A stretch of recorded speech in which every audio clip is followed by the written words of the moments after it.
Hello everyone! Sa mga nagtatanong po kung ano daw po yung pinagkakaabalahan ko dito sa probinsya, sa umaga pumupunta ako dito sa likod para ayusin at para magdilig ng aking mga halaman. Ito nga guys, makikita nyo ay malapit ng ma-harvest itong patola. Dito nga makikita nyo nagtatanggal ako ng mga dahon at mga talbos na kulot. Tinatanggalan niya ito ng dahon sa talbos na kulot upang mas kumapal pa at mas dumami pa yung mga bunga. Dito nga sa kabilang side, makikita nyo na hitik din ng bunga. Pero lahat ng bunga yan ay nira na ng mga insekto. Kamihan nga dito ay naglaglagan na.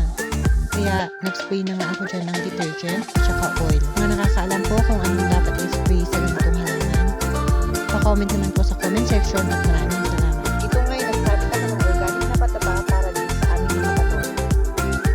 Dito nga ay makikita nyo lahat ng mga ugat ng patola ay nagsibabaan na. Dahil nga kulang yung lupa doon sa pinaka-main na pinagtaniman ko, nilagyan ko na lang dito ng mga nakasabit na organic na pataba. Kikita nyo nga dito yung mga malalagong ugat. Bale, ito na nga yung update sa strawberry na itinanim ko na. Dito nga ay makikita nyo na sobra-sobra na yung mga runners na gumagapang. Ngayon nga ay marami na kaming mother plant ng strawberries. Marami na rin kami napipitas na bunga dahil marami na rin ito tumubo. Malagong nga lahat ng strawberry dahil organic ang pataba. Ang pagtatanim ng strawberry ay madali lang. Madali lang din itong maparami dahil runner